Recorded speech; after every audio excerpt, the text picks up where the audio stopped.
titties, combat, waifus. That's all. It doesn't take much in this day and age for a video game to make money. However, there's been a narrative that the game will become a flop, it'll be unsuccessful, and that it'll die off within a month. This is of course primarily due to the comparison of its direct competitor, Genshin Impact. Now, Wuthering Waves is the first real competitor to Genshin, as they are both single-player open-world gacha games that dive into the same genres and styles. But being that Genshin is already here and established, many feel as if this game has no chance and that no one is talking about it. Genshin blew up to a huge world-changing factor that put almost everyone in their homes with nothing to do. COVID. This was something that no one in the gacha space could have predicted, and thus, Genshin being this hot new Breath of the Wild waifu clone game blew up within its first month, and these circumstances aided in Genshin being so huge for as long as it's been. Now, Wuthering Waves is not coming out in a pandemic, at least, I hope. But that doesn't mean it's a failure. Wuthering Waves will be a success even if most of the community deems it a flop, as long as the devs made more money than they put in. It's a success to them. A flop to the players is a different story that we'll talk about later. Let's take a look at Tower of Fantasy. That game has been considered dead since 3 months after launch. Yet, that game is still going, it's still profitable, and people are somehow still playing. All the more power to them. But getting down into the nitty-gritty of Wuthering Waves, it has been open about wanting to compete with Genshin. Over the years, Genshin has yet to address many of the major concerns that veteran players have wanted. In-game, increased rewards, quality of life fixes, resin, more challenging combat, and in turn, have caused many players to step away from the game and look forward to playing other things. Does this make Genshin dead?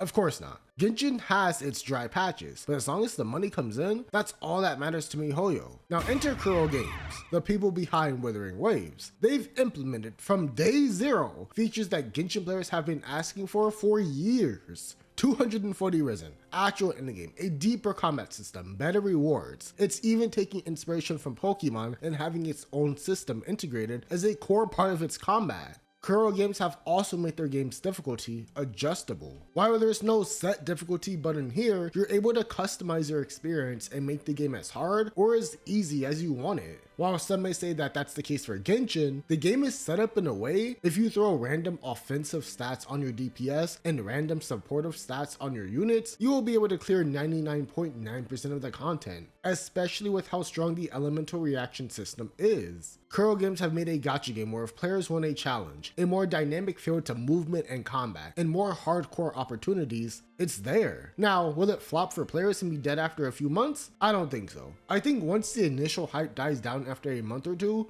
people start seeing the limited banners, getting a better feel for the combat, and giving this game a chance, it will do perfectly well. This game has an audience. It provides an experience for both casual action RPG fans and hardcore players, while still having the same anime aesthetic. Although it's not as bright and vibrant as Genshin, I think a lot of people will overlook that. It plays more into fan service. It's really pushing the ecosystem with it being like Pokemon and Power World. But I truly think the main driver of Wuthering Waves is the combat. It looks amazing, no doubt. And once more people get their hands on it, I think the game will do great. Plus, a game will always receive a massive boost in playership upon release. It's the hot new trending topic that everybody has been talking about. And I'd just like to say that Kuro Games have been open to feedback. While I hope this continues throughout the game and they continue to listen to us, it's a nice sign that they actually want to improve their game and give the players what they want. And to be honest, if we're comparing it to Genshin, it doesn't need the major success that Genshin has or the huge audience that it managed to capture. I'd much rather Wuthering Waves have a smaller community than Genshin, but a dedicated one that genuinely enjoys the game and can be open to expressing their joys and criticisms. At the end of the day, if people enjoy the game, that's all that matters. Will Genshin kill Wuthering Waves? No. Will Wuthering Waves kill Genshin? No. I'll still be playing both Genshin and Wuthering Waves because I just enjoy open world anime games, and more content is always nice. But with that being said, subscribe to Win Your 50/50s, and I'll see you all May 22nd.